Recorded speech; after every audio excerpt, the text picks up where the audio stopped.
Hello, hello, hello. I am Zakiya Monique, Master Relationship Strategist, transformational speaker, best-selling author of Killer Connections, and I am here tonight to talk about a very difficult subject. But first of all, if you're here watching the replay, if you're catching the replay, let me know that you're here, and you definitely can still, comment. I'll talk to you even after we're live. So, thank you, thank you, thank you. If you're on YouTube, don't forget to like, share, and subscribe. Also, comment. Because it helps to push the algorithm, right? We need help getting the message out. And this is something that we need to really talk about a little bit more in depth, okay? So we don't talk about this type of stuff enough.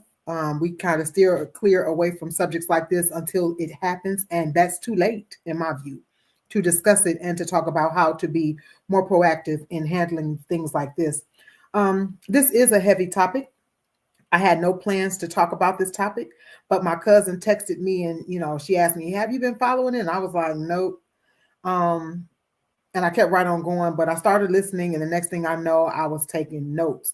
So I want to give you some disclaimers. I want to give you a few disclaimers. First of all, this live stream or video is not for you if you think that a 13-year-old is ever fast enough to sexually provoke, or provoke in any way a 42-year-old man. Like, this is not for you, right? Because I've heard some people saying that little girl was fast and she provoked him.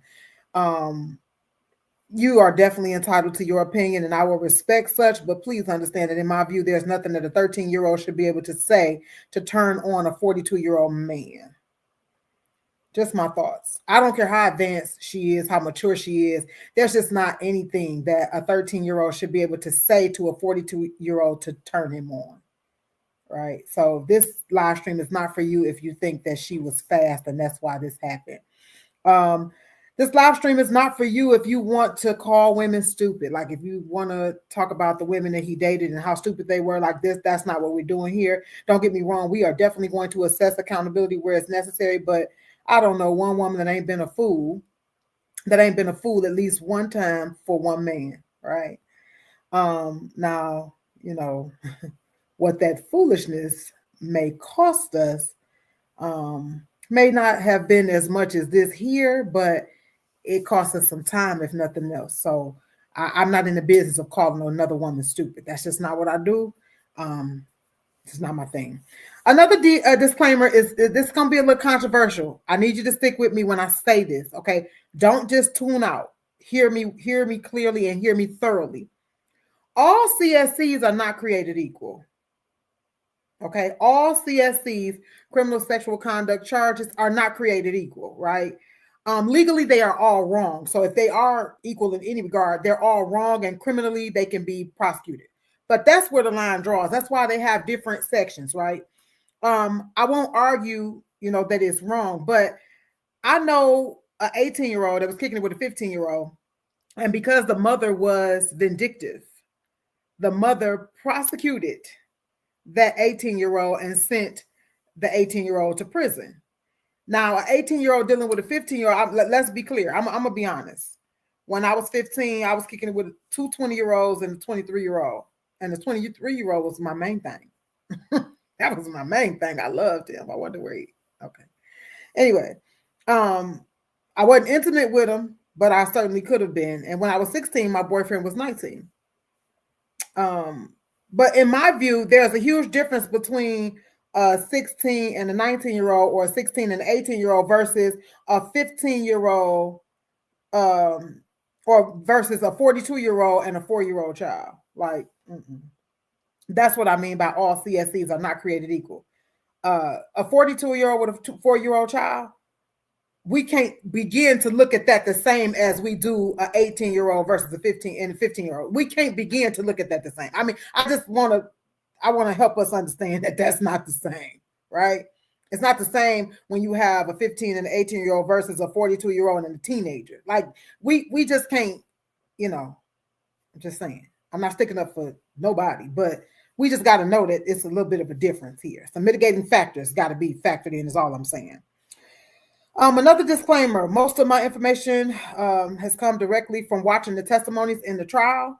And there was one podcast that I watched with some very knowledgeable, or seemingly knowledgeable, family members. So I didn't go chasing all of this other stuff. Like I didn't go chasing all this other, interviews, because a lot of people were using the situation for their own gain, and I don't get into that, right?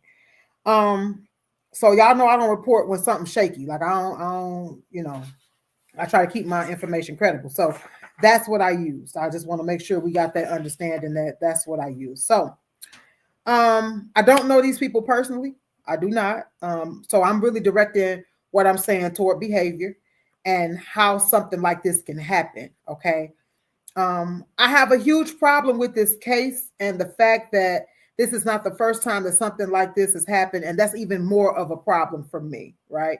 Of course, this has happened before, but this happened recently. Like literally, the guy just received life in prison last year, right? So why is this happening repeatedly, and why are we allowing this type of stuff to go on under our nose? You guys may have heard the case that was in Florida. Jonathan Quilas, he picked up his 16-year-old niece, and she was very much pregnant by him, Iyana Sawyer, on December 19th of 2018, and she was never seen again. They convicted him, and he was sentenced to life in prison for her death and the death of her fetus last year. They believe he put her body in a dumpster, and ultimately it went to the landfill, and they checked, and they couldn't find it. Okay, this was just like this case that we're talking about tonight. It was the auntie's husband, the auntie's man. He was introduced by the auntie. The auntie testified that, there were speculations that were brought to her attention, but she didn't believe him at first, but later she became skeptical. His own brother, in the case in Florida, his own brother testified against him and told exactly what happened. He tried to strangle her. She wouldn't die. So he shot her in the chest, dumped her body in the trash, and her body was never recovered. We just can't keep acting like this is okay. Like we are in an uproar, and then we go back to life as normal, like it never happened. And we just can't keep on allowing this type of thing to happen, right? I'm sure there are many more situations that may not have ended as tragically, but do tragically end and receive no coverage. I'm reading from notes because I'm trying to stay on track, y'all. With the victim being left to piece together their lives after this whirlwind of affair with this older man that was interested in, them, who saw them, who loved them, or so they thought. So how does this happen? That's what I want to talk about tonight. How does something like this happen? Right? Most of us will give a very short answer and just say, oh, because he a foul, nasty, da da da da da. And hey, I ain't finna dispute that. I'm not. But it goes a little deeper than that, right? It goes a little deeper. So let's start with Jarvis Butts, right? And I'm giving you information that I learned from the trial and from this one interview that I saw from some knowledgeable family members. So he potentially became a father at around 15, 16 years old because he has an older daughter. So he has an older child, right? I know he has at least an older daughter because he coincidentally got mad and wanted to fight one of the guys that worked at the shop with him for trying to holler at his daughter. Now, imagine that. Imagine you talking to other folks' daughters, doing other folks' daughters dirty, and talking to young girls and all that. And as soon as somebody tries to talk to your child, you want to pop off. Now, imagine that. Imagine that, right? So that was in the testimony, okay? So he was potentially a father at 15, 16 years old. He was raised by his grandmother, and the grandmother passed on. Now, usually when a grandmother raises a child, it is because mama or daddy ain't there for some reason. And very rarely is that reason work, okay? Because usually they don't raise you. Now, you might spend a lot of time there, but for them to raise you, usually the parent is in some type of situation with drugs or something like that. Now, this can be interpreted by a child as rejection or abandonment, right? I'm giving you the social aspect of things tonight, all right? Now, I know we're not fond of him, but I just want to help you understand how a person can succumb to this type of behavior. We're not talking about the pedophile behavior because baby, foul is foul. Okay, foul is foul. That's a different type of demon than what we're discussing tonight.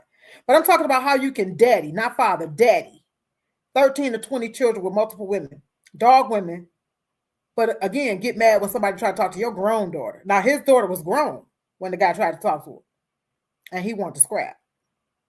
Okay, so we're not talking about just the pedophile behavior. That is what it is. That's foul.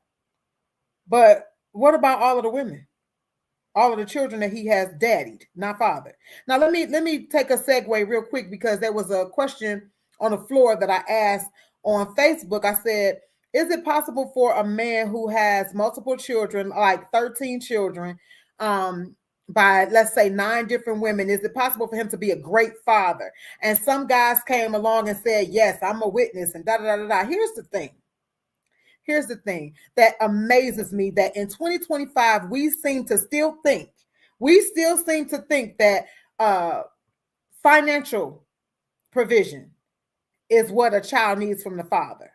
I'm so tired of us thinking that the men can just give money and that's it. No, they need time, right? They need time. They need to learn lessons, right? And what gets me is, they need to travel the world to see that there's more than just what their surroundings are. They need to go to art, museums and different things, or whatever, whatever their thing is. But how is it that a man, let's say Jarvis Butts, because Jarvis Butts admittedly has 13 children, that's known. But they're saying he has up to 20 children. So how is it a man that can have up to 13, let's say 13 children, be with multiple women, okay, engaged to somebody who ain't got a kid with, but you're saying he's a great father? Let's take some of this. If we took, I ain't trying to be funny, but if we took the state away, we find out what a great father they are. I guess it is okay if the only standard, if the standard is just you come and see him every now and then. That's all it takes to be a great father. The young ladies got 5 kids by him, and they said he was a great father, and all he did was pulled up in the driveway here or there, or pulled up from time to time. They end up fighting, got put out the house, all this type of stuff. But that's a great father. What are our criteria? What's the criteria for a great father? I'm really confused. What's the criteria for a great father? Because I'm not understanding at all. Okay? At all. When boys perceive rejection or abandonment from their mothers, their first loves, that can lead to misogynistic or hatred or prejudice against women types of behavior. And this is what leads to a man having, I won't even say a male having 13 children with 9 different women. That's what leads to something like that. Misogynistic behavior. Because it's unfair to the child when you, first of all, to have 13 children in the same house, somebody's going to be neglected. Let's be clear. But to have 13 children in multiple houses, okay, you got 5 in this house because you have 5 by this one, but you got 1 here, 1 here, 1 here, 1 here, 1 here. When you get finished, how can you spread yourself that thin and make sure everybody has what they need? It's not possible. I just don't believe it's possible to properly father, not daddy, father. See, a lot of people say, oh yeah, he can father them. No, he's daddying them anytime the state is giving them medical insurance, anytime the state is giving them food stamps, anytime the state is making sure they have most of their care. Of course, it's easy for you to come in and ride in on your horse and give them the little pieces that they don't get. No, but take all that away and you be the whole daddy. Then we want to see if you're a good father. I'm so amazed how we have just, our standards are just low. I'm so amazed. I'm so amazed how we would just say somebody's a great father, but they don't even provide time. Just provide money is not enough. Because like I said, when boys perceive rejection or abandonment from their mother, their first love, this leads to misogynistic behavior. But it's the same with fathers. We don't talk about, in my view, we don't talk about how boys are without their fathers. We talk about the young women and how they lack validation. We talk about that a lot. But what we don't talk about enough is how boys are struggling without their fathers. We don't talk about that enough. Because they're struggling. That's his first example. That's his first example.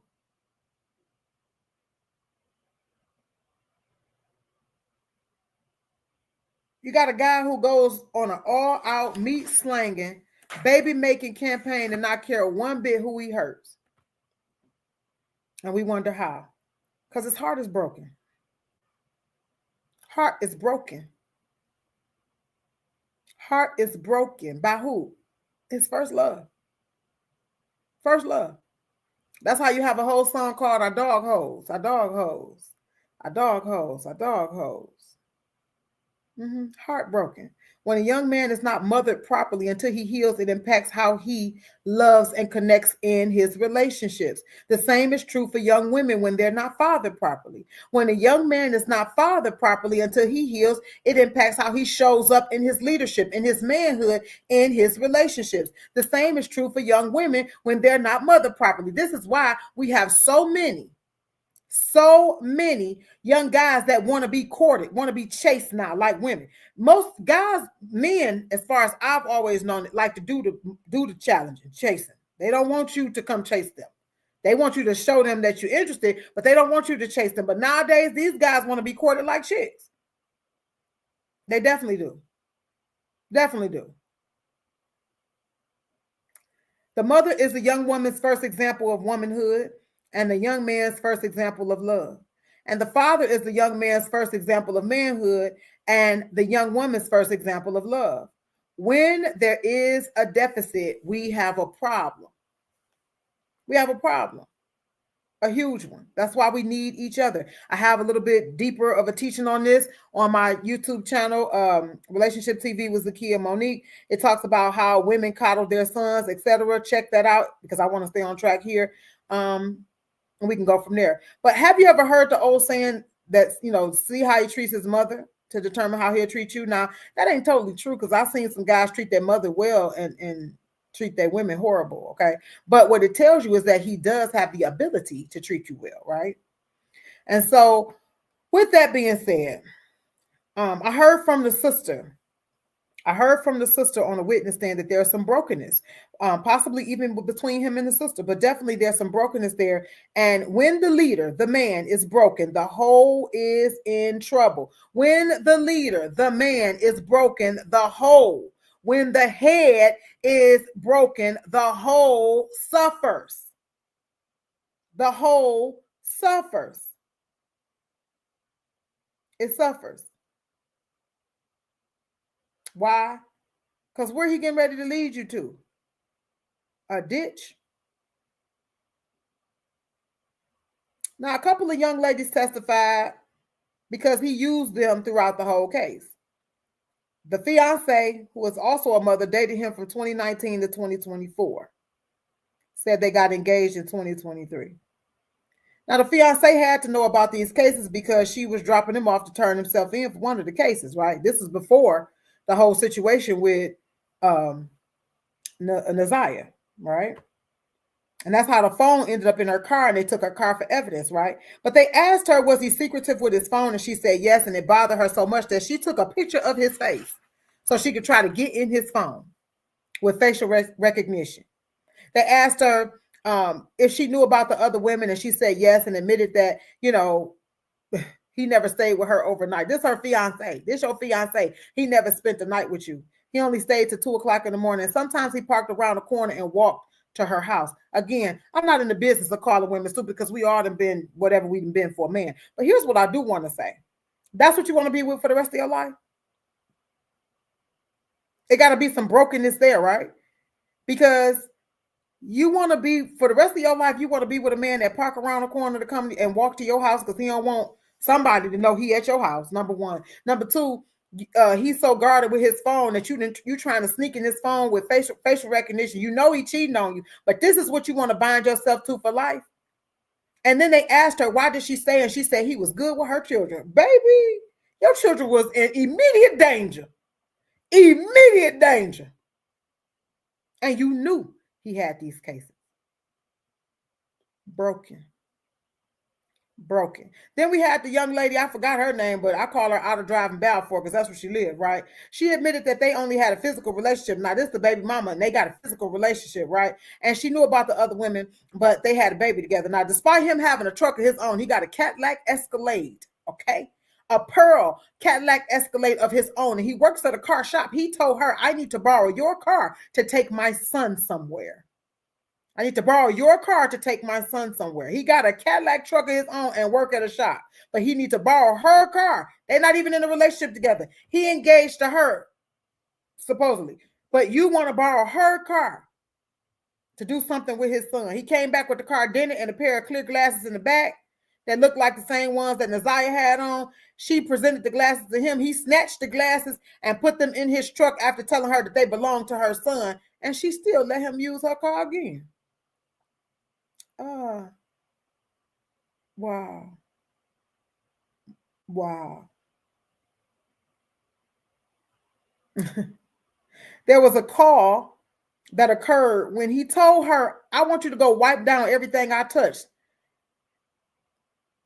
Sir, do you know that the phone calls is recorded up at the jailhouse?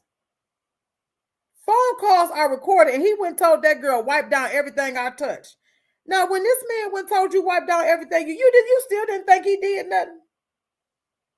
And at the end of her testimony, she was angry and kind of, said to him, I was cheating too. Girl, you think he care about you? He is facing life in prison. Do you think he care about you cheating? Out of driving Balfour. Broken. They asked her, did you know about the other women? She said, yeah, broken. Broken. Because let me tell you something. I don't care. He can't be sitting on nothing that's good. That's that good that make everybody just say, I'm going to play well with others. He ain't sitting on nothing that good. A guy that's selfish, probably not even taking the time to explore their bodies. But most of the girls are 31, 30 years old. And do you know why guys 40 years old go for 30-year-olds? Because they can mold them. You know how long he'd been in some of their lives? He been in one of the girls' lives 12 years. He can mold them into what he wants them to be. I'm always skeptical when I see an older guy with a young girl, because my mind is like, why, sir? Why can't you play well with somebody your age? Most of the time they can't get with nobody their age because the ones their age ain't buying it. So yeah, he 42 and he dealing with 31-year-olds, 30-year-olds, 20-year-olds, 20-something-year-olds. These are the baby mamas that he got. Why? Because he can mold them. He can shape them. He can tell them stuff like that. He can tell them anything, right? And they hold on to hope. Why? They're broken. You ain't finna hear me call them stupid. They're broken. Something is broken in you. Anytime you'll risk your freedom, knowing you have children, anytime you'll risk your children. She said he was a good father. He took them and did things with them. Girl, your kids was in imminent danger. Imminent. He also has some developmental issues because, like I said, baby, them calls is recorded, and he was talking a lot. He talking himself right on the jail in them calls. And I'm thinking, he didn't know. So either he got to be a little off or he just didn't care. Okay, he got to be a little off or he just didn't care. Because, baby, he was talking on that phone. And I'm thinking, baby, stop talking. You talking too much. These calls are recorded. This is not the first time he was in jail. And he also got to be a little slow because, baby, you didn't know that they could find them deleted texts and inbox messages and search histories and all that type of stuff. This is the information age, technology age. Don't nothing disappear for real. And you really thought he invited them to go look at my phone? I ain't got nothing to hide. Yes, you do. Them people can hack and get in your phone, boy. That's how you know either he was super arrogant, narcissistic, or he's slow. I ain't trying to be funny. Tortoise slow. Tortoise slow. Okay. Now let's switch gears because we already know Jarvis Butts ain't all here. Okay. Something is. Let's talk about the next player, Annette Harris, Naziah's grandmother. Now, we shift into the next key player, the grandma of the missing young lady. Now, when she was on the stand, she held her head high. See, I watch body language. Body language will sometimes tell you things that verbal won't tell you, right? Because sometimes people are not very good at hiding their body language. Well, Miss Annette Harris held her head high when she answered them questions, right? And so I watched this interview from, I think Annette's niece. I think her niece. Her two nieces did an interview, and I listened to what they said, and one of them, for what they said, was that she was pregnant at 11. We see where the cycle is starting.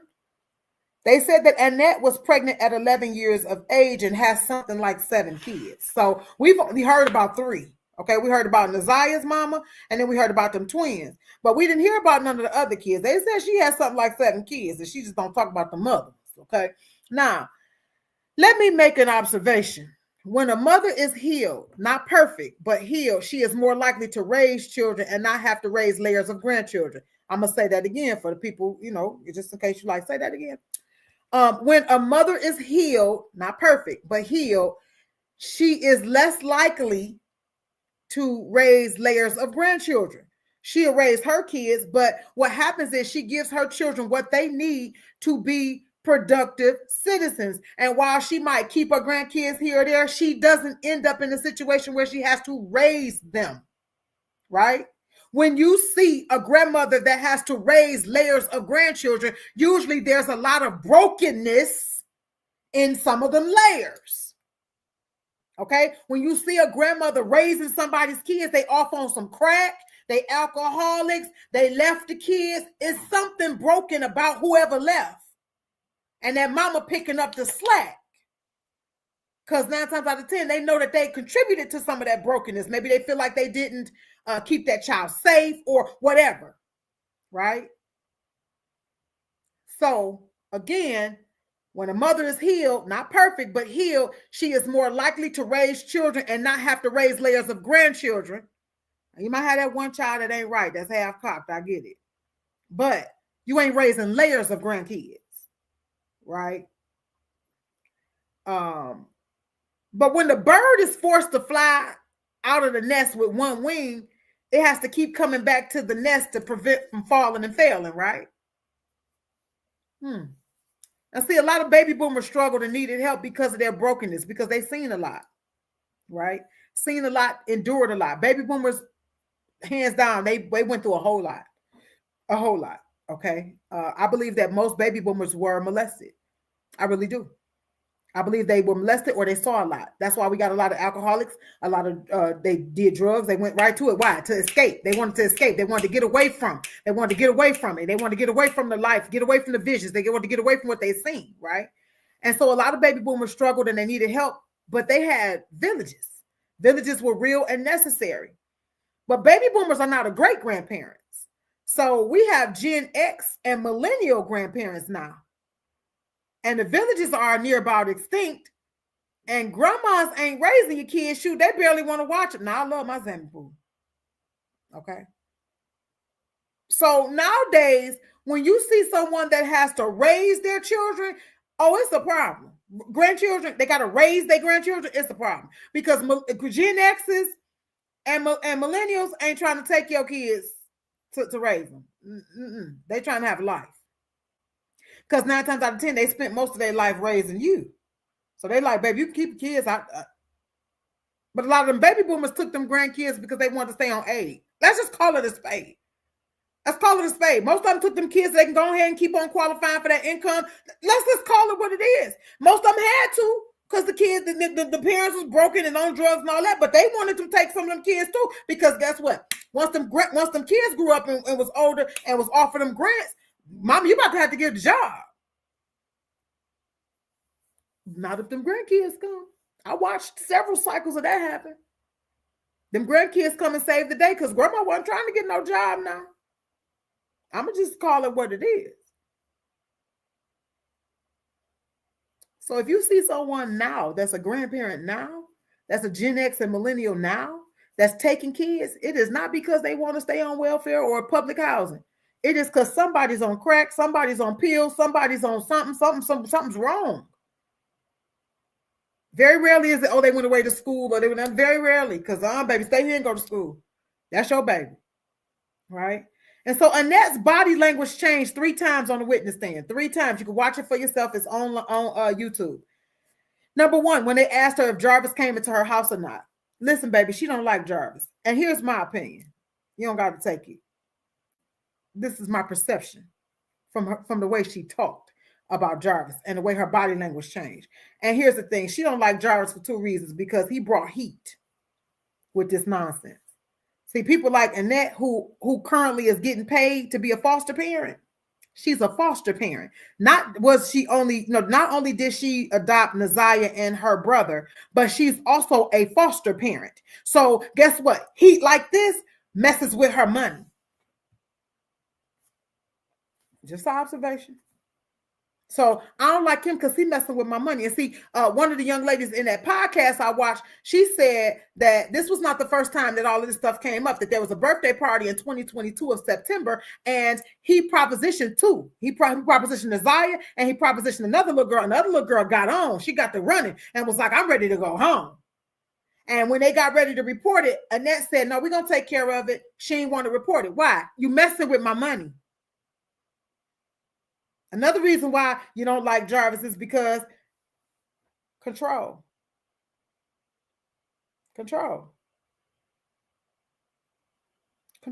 He interfered with her control over that girl. Let me tell you something. When you got five babies, and you can't do nothing but stay at your mama's house, it's because you can't function without your mama. But we'll get to that in a minute. When they asked, so number one, when they asked her, did Jarvis come into her house, and she lied, because the daughter had already said he used to be in there. The daughter already said sometimes he pull up in the driveway and stay out in the car, and sometimes he come in. Then she got right up there and lied and was like, no, he don't come in. Girl, your daughter already told.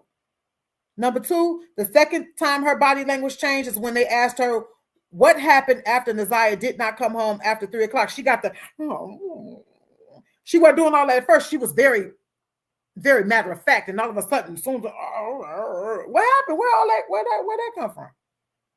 And the third thing, I don't know if y'all caught this, if y'all watched it, but when they asked her about Kenyatta, Naziah's mama, baby, she got the end of the nose flared. See, I pay attention to stuff like that. The end of the nose flared, and she gave a real tactful response. But in other words, she said, I don't want to talk about that. I don't want to talk about her. And I wonder why, because you probably can't control her. Right? The podcast interview said that Kenyatta, who is between 31 and 40, I think she's 40, because the twins is 31, so I think she's 40, is good with home improvement, but she's struggling. So every time they asked a question about her, everybody always said, well, she's just struggling. They gave a real blank answer, but come to find out, somebody found her on the streets and interviewed her. She's on drugs. According to what was said, she's on drugs, and admitted and said to herself that she went through the same thing Ziyah went through at that age, and said that the sex demons have been following her for 40 years. It's been going on for 40 years. Brokenness. Because at 11 and 13, your body and mind is not meant to be connecting at that level with anybody else. That's called opening Pandora's box. So because the mother was dealing with her demons and the issues and the things that had happened to her in her childhood, Naziah and her brother were adopted by Annette, who also fathers other children. Like I said, now Ziyah's father, according to the podcast, was married with a family when she was born, and he passed away last year after she went missing. Now this woman, Annette, did not report her granddaughter missing until the next morning. She didn't even notice she was missing for 3 hours. Three hours. This woman, to my understanding, don't work. 3 hours. 3 hours. She didn't realize that this girl was not missing. Now, she also said that this young woman never deviated from her schedule without calling. She was a good student. She was well-mannered. She hadn't done nothing like this before. So if she's never done nothing like this before, she's well-mannered, she's a good student, and she never deviates from her schedule without calling. When she ain't in the house by 3:15, I give you 3:20. Where's she at? I'm in the whip. I'm finna find out where she at. No, she said she ran some errands. And then when she came back, that's when the auntie told her she still wasn't there. That was 6 o'clock.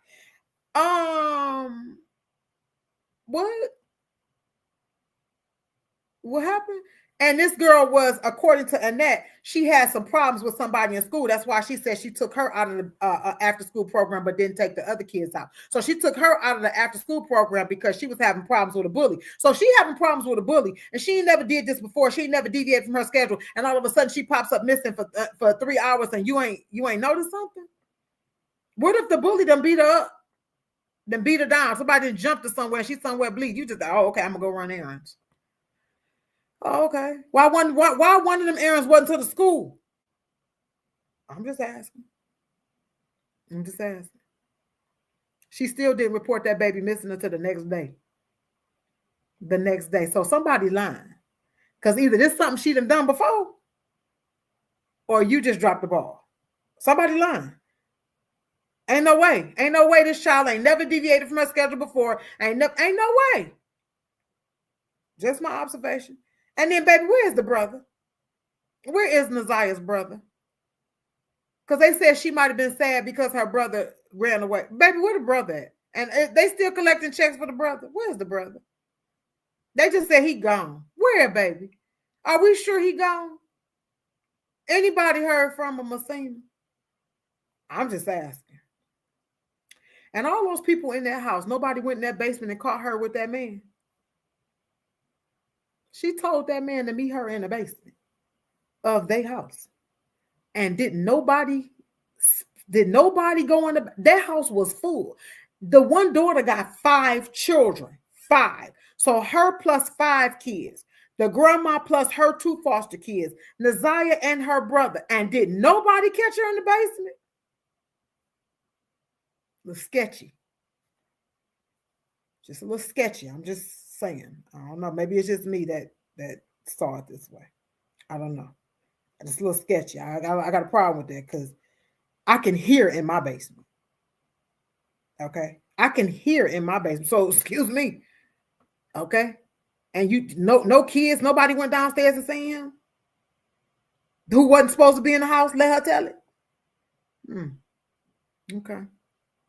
All right. On the podcast, they said that the grandmother knew about the previous instances of him propositioning the girls and all that type of stuff, and she told them not to report it. And if this is true, it is apparent that this woman put her money before the well-being of them children. I ain't judging. I'm just telling you, just, hey, 2 and 2 is 4. If you knew, and y'all, how did y'all not know? He had been dealing with Shannon, the sister, for 12 years. He'd been convicted recently. So how is it y'all didn't know about these cases? The stuff is public information. We got $1,000, $1,500 cell phones. So you don't know why he was in jail? I bet you I'm gonna be on. You can't keep saying I ain't know. Somebody knew something. Just saying. And here's my thing. If you're not going to report it, which is foul, okay, at least safeguard the kids and get somebody some help. You're not going to report it and you still going to let him just have the lambs to the slaughter? Anyway, let's move on from Annette. If what they said was true, that she was pregnant at 11, it's the blind leading the blind, honey. All day long. And this happens in a lot of African-American families, not just African-American, plenty of families, but I'm just speaking to the culture that I know. Okay. I know other cultures, but I'm talking about our culture. And in our culture, it happens all the time. Somebody was molested, had some kids, all that type of stuff, and was forced to just keep it moving. 11 years old. Who got you pregnant at 11, Annette? Who? I bet you he wasn't 13. I bet you he wasn't 15. I bet you he was a full-grown man. I bet you. Let's talk about Shannon Harris. This is Naziah's aunt. This is Jarvis Butt's baby mama time 5. She had 5 kids with Jarvis Butts. Let's just start with the fact that she had 5 kids with somebody who was talking on the jailhouse phone like that and thought that text messages went away. She was the gateway. She was how he entered the family, right? She's 31 years old with 5 babies by a 42-year-old man, and she lives with her mama and has been living with her mama since October 2023. And baby, let's start there. Now, here's why I say that Annette runs the show, because baby, 5 children is a whole house all of its own. There ain't no way that you should be living with somebody that long with that big of a household. You can't live in my house with no 5 kids. Temporarily, yes. I said since October 2023, and she still live there. They just went through this last week. They just did these preliminaries last week. She told me she living at mama's house. No. You can't live here with 5 kids for no year or 2. Your household can't be bigger than mine. With 5 kids, they need their own space. Everybody need their own space, their own beds, their own stuff. Ain't no way you should be living with nobody for that long, with that big of a household. Yes, I get that we fall on hard times, but baby, she fell and ain't just gave up. Just fell and gave up. It is 2025. Ain't no way 2 grown women living in a house with that big of a household for this long, and one of them ain't gonna be most dominant. Yeah, her mama's dominant. Yep. Her mama runs that. Her runs her. Absolutely. Because ain't no other way that 2 queens gonna be queens. They're gonna bump heads. They're gonna bump heads, so somebody got to be totally submissive. Or they're gonna buck back. It's no way. 2 grown women, independent grown women. Ain't no way they can stay in the house that long together. Ain't no way. None. Hopefully this is a 2-family flat. I pray. I pray it's a 2-family flat.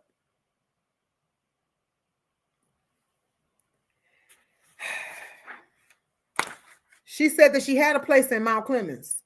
Now, the family member on the podcast said that Shannon was evicted from that place because of her interactions and issues with Jarvis. So you done went out there to Mount Clemens, because see, they don't play out in Mount Clemens. You start the foolishness if you want to, you're going to get up out of here. So you done went out to Mount Clemens, made her lose a place. Okay, so if that's true, that's what happened. So according to this family member, she was the one who actually set up the opportunity for Shannon to get the spot in Mount Clemens, because it was once upon a time her place. So the girl said that she was in nursing school and she was living out in Mount Clemens, nice area, nice house. And she set it up for her, cousin to get the place because she incomed out. Once she became an RN, she incomed out of it. And so she was like, well, it's a good opportunity for you. So this is what the girl said, that she, found a way to sign over to her cousin so that her cousin could have the place. And old boy come right out there. I guess they arguing or whatever they doing. And Mount Clemens like, you got to get up out of here. And so what does she do? Go back to the nest. Listen, ain't no way you keep going back to the nest if you ain't dependent on it. Ain't no way. I just told you, when you give your birds 2 wings to fly, they fly. They might need a little help here or there, but not no whole year and a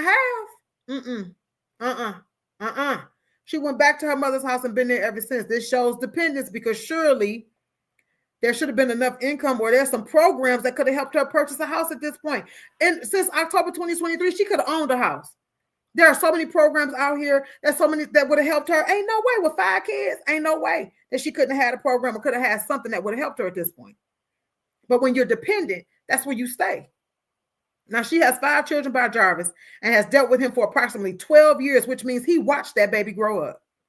The girl was 13. He'd been around for 12 years. He watched that baby grow up. This means she had to know about those CSC cases. Ain't no way she didn't.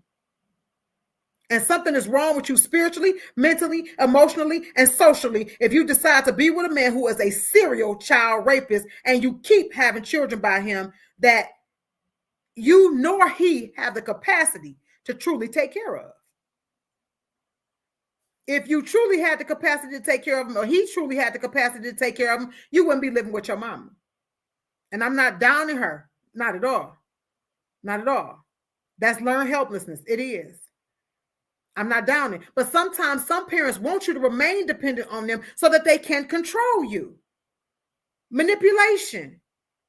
They can control you. They can control your moves. You can't make it without them. And what they'll do is they will use that. They will hold it up over your head. I'm not going to help you no more.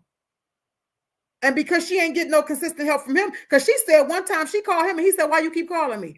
We got 5 kids together. If I call you all day, you better answer.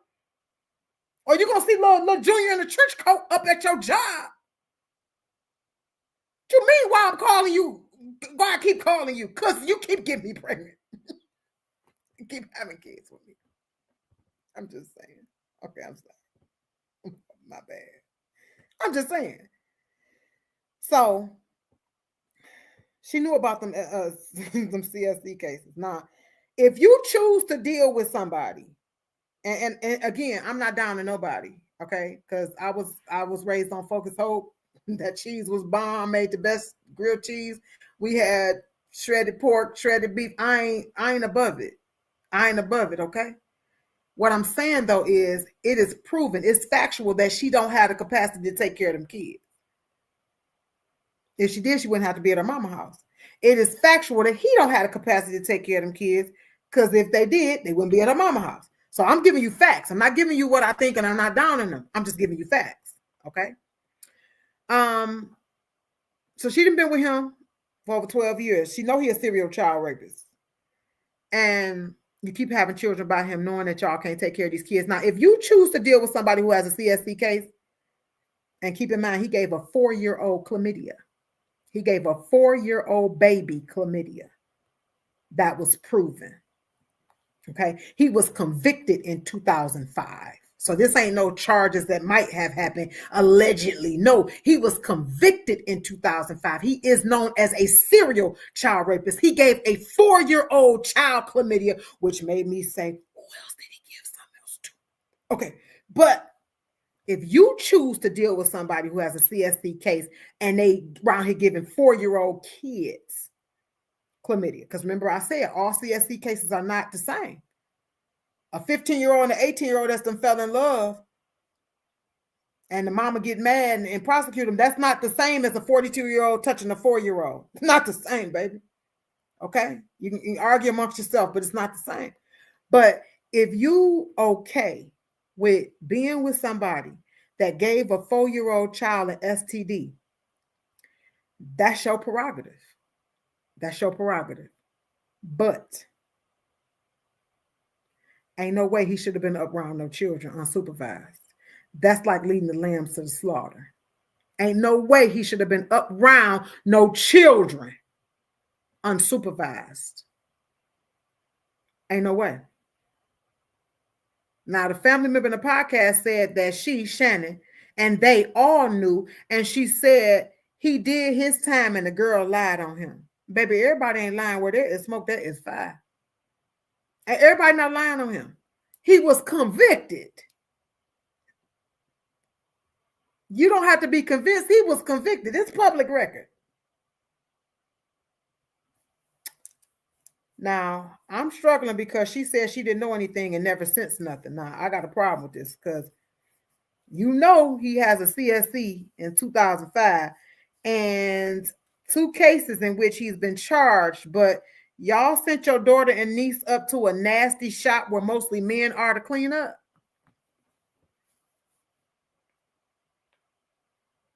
What? What, no boys around? What no young boy? I mean, I would be skeptical even sending young boys up around them, but before I send my girls, so y'all sent them girls up to, and here's the thing. If you want to know what's going on, if you really want to know what's going on, ask Janiyah.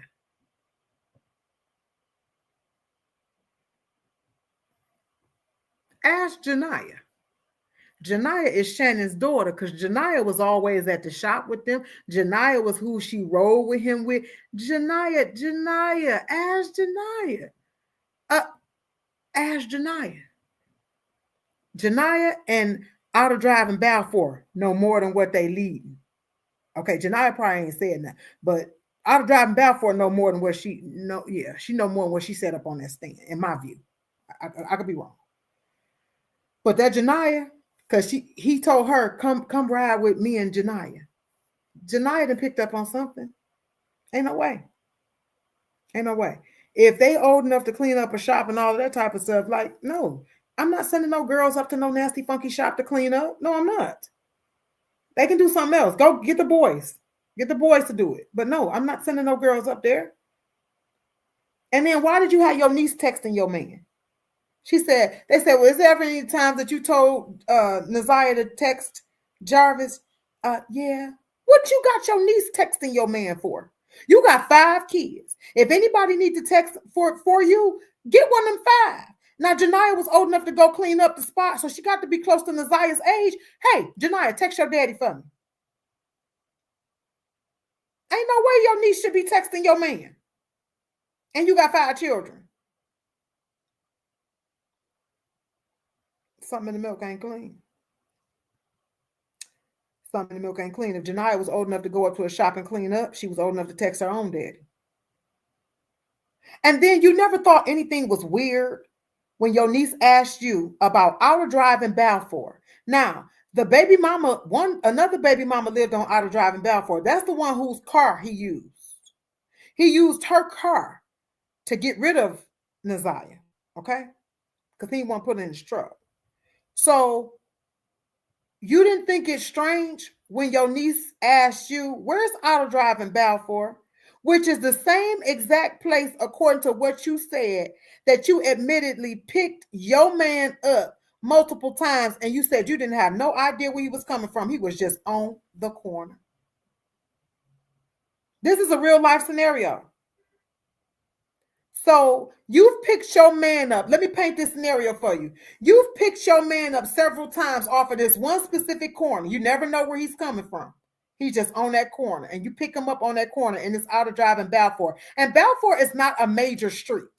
Okay, so it's not a major street. This is like a kind of like a block, a residential block. So you pick your man up on Outer Drive in Balfour, and your niece asked you, Auntie, where's Outer Drive in Balfour? And don't nothing in your mind say, ding, ding, ding, ding, ding. Why you want to know where Outer Drive in Balfour at? Where you going? You know what Shannon said? I just told her where it was at. I told her, you know where so-and-so at? That's Outer Drive in Balfour. Shannon, if you watching, you might have fooled them people up in that courtroom, but the Lord ain't fooled. I can't believe that none of these instances stuck out. I can't believe it. But I do know that she may have been heartbroken and didn't want to believe it. And many of us have been there. Maybe not at this expense, thank God, but we have not wanted to believe something that was staring right in our face. This was staring right in her face, and she didn't want to believe it, because I didn't have 5 babies by a man. And one of the biggest mistakes that we can make is to think, oh, he'd never do me like that. Because the minute that you think he'd never do you like that is the minute he's already done it. And that goes for women too. I believe that in her heart she knew. But that got to be crushing that your man, who you already sharing with a zillion other women, don't want you, but he wants your niece. That got to be crushing. But she already broken. Broken. Now let's move to the victim of it all. And again, this podcast, this live stream, this video is not for you if you think that anything that a 13-year-old can do or say will turn on a 42-year-old man. If you think she was too fast and that's why this happened, turn this off now. This ain't for you. Because it shouldn't be nothing that a 13-year-old could ever say to a 42-year-old man that will turn him on. There is nothing that a 13-year-old young boy can say to me that will make me be like, okay, no. Boy, get out my face. Where your mama? Where your mama at?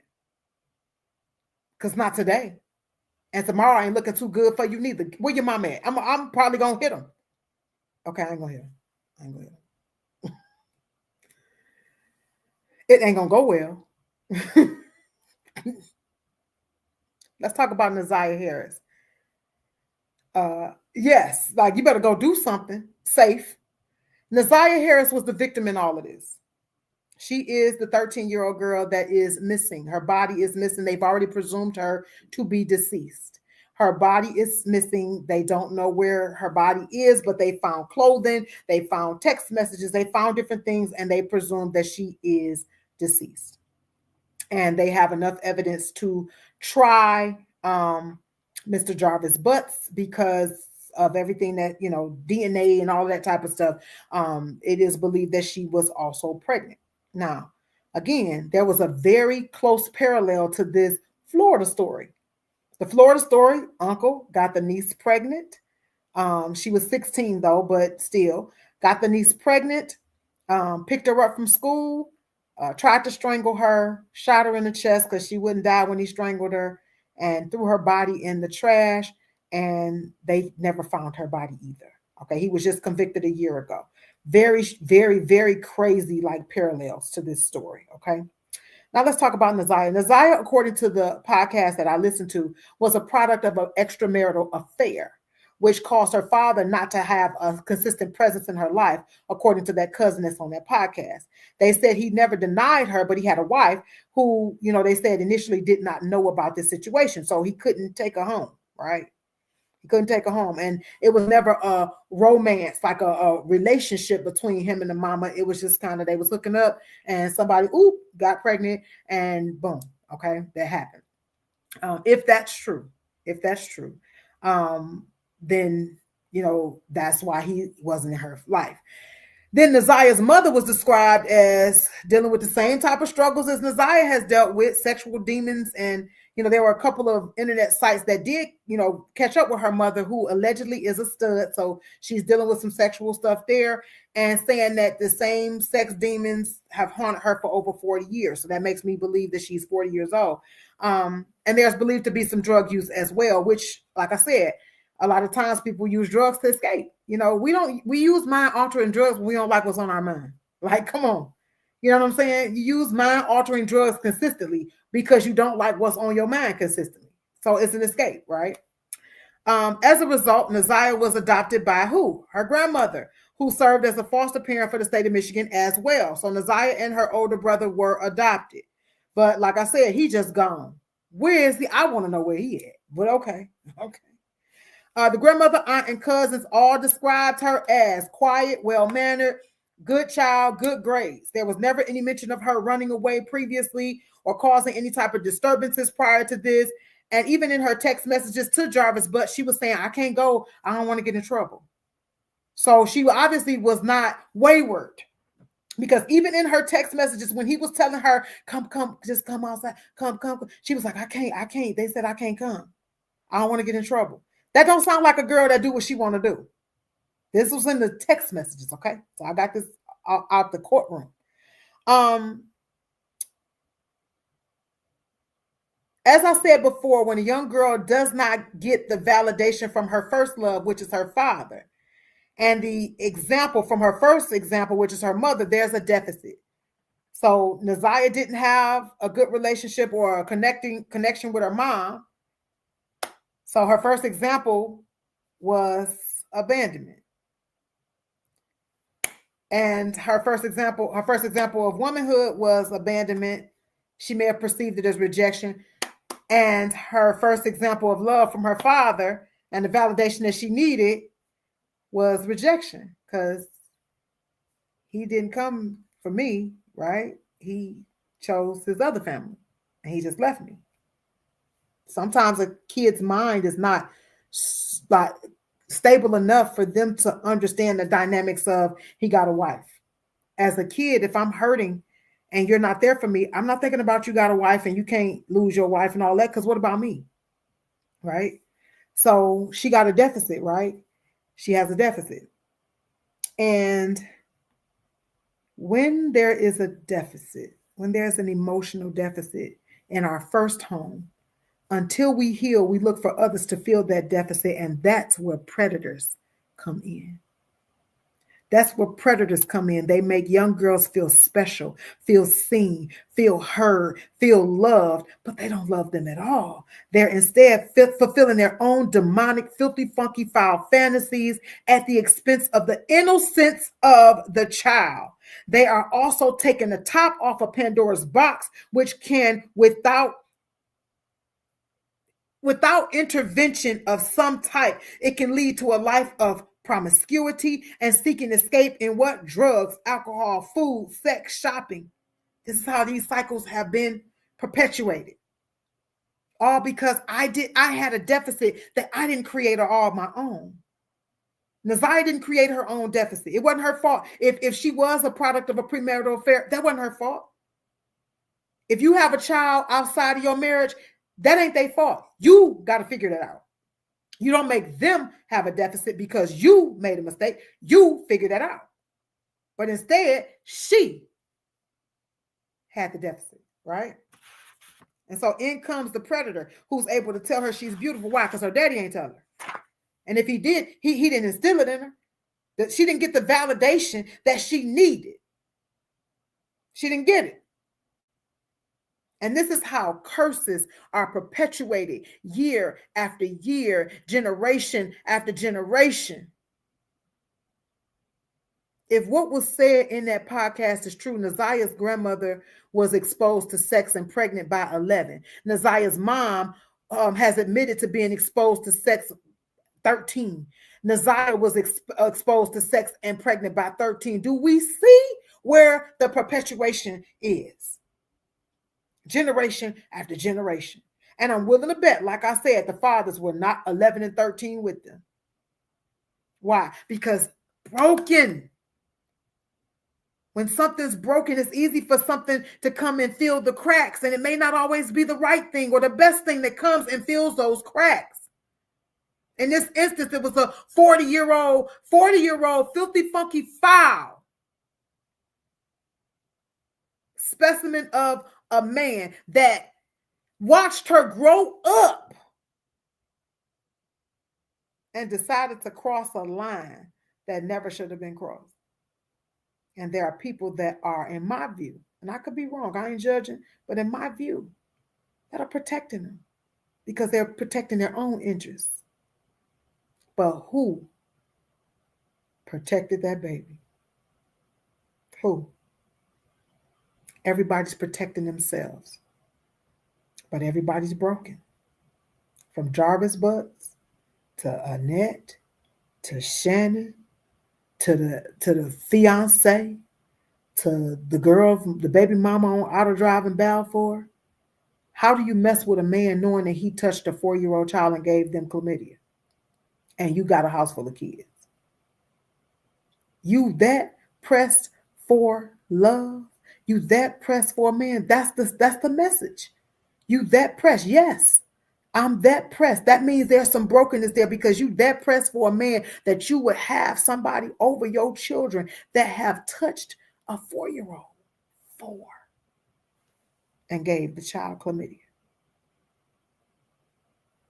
We have got to get healed because it is impacting our generations.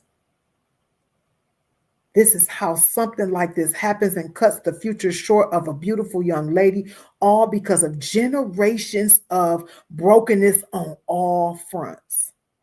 It is time to heal, if not for your sake, for the sake of those coming behind you. We can't keep saying, my mama wasn't there for me, my daddy wasn't there for me. Well, you grown now. What you gonna do? Because yes, you can't change the past, but you certainly can still shape the future. No, you can't change what was done to you, but it wasn't done because of you. So let's move forward. How do we move forward and make that pain pay us? You can't change what may have happened when you were a child, but now that you're an adult, it is your responsibility to fix what you may not have broken. But you're doing it why? For the sake of those who are coming behind you. Because you want to break the cycle of brokenness. Brokenness is why that baby's not here today. Brokenness is why all of the adults look the other way because of their own interests. Brokenness is how a predator can slide in and be in a basement when he ain't even supposed to be in a house. Brokenness. And this will continue to happen until we heal and say, not so, devil, not so, enemy, not so, adversary, until we heal and say, you're not finna come up in my house. I love you, but baby, if loving you mean I can't love me, no. Until we have some standards that say you're not finna mess with me in the community. Baby, if you're not sure about me, if you're not sure enough to commit to me, then go commit to them. Please, go be with them. But there's way too many of us that are afraid to be alone, even if it means being alone, healing, allowing God to fix us for who he has for us. No, we don't want to do that. We don't want to wait. And so as a result, we take the first thing come by the house, not understanding that the counterfeit often comes before the real.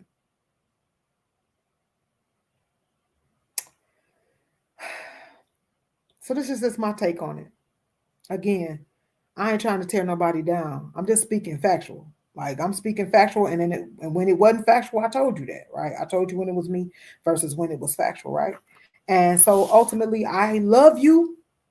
I love you. I love you. And I hope that this has in some way inspired you to take a good look at yourself and where you can make the necessary changes in your life to heal so that you can provide a better version of yourself to your children, grandchildren, and maybe even your great grandchildren, because it's never too late to change. You are not too old to change.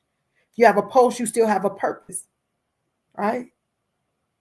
Let's not fail no more of our kids. We can't do nothing about Ziyah at this point, other than to get a trial and get him what he deserved, you know, based on what the justice system said. But we can't do nothing about her life. However, we can save some other kids by healing. We can save some other kids by not exposing them to the predators. We can save some other children by validating them and giving them what they need before they walk out that door. Yeah. So do your part to help so that we're not dealing with the same situation again in a year. Right now, they're looking for 3 young ladies in Detroit at the landfill. Why they at the landfill looking for girls? We don't see a problem with this, because young boys' emotions too tender and they don't know how to break up, so they're gonna kill you. Don't love me that much. Do not love me enough to want to kill me. Okay, please. That's too much. That's. I'm okay. All right. So I love you guys. I hope this was a good synopsis for you. Kind of made you think a little differently. Y'all know I always come and try to shed, a little bit of light in a different way on things. And so I love you guys so very much, and I hope you have a great day. And please pray for the Harris family. Please pray for all people involved, even for the Butts family. That sister broke. I mean, just seeing her just broke my heart, because that's her brother. Like, that's her brother. And at the end of the day, who wants to believe that their brother would do something like that? Like, you know what I'm saying? That your brother would hurt a 4-year-old, that your brother would hurt kids. You know what I'm saying? So pray for all parties involved, because this is an unfortunate situation all the way around. There are no winners in this situation. And this is something that we just can't afford to keep letting happen. We can't keep letting this happen over and over again. And then we get riled up for 3-4 days, or we get riled up while the trial is going on. And then after the trial, we just forget about it. We don't care about it no more.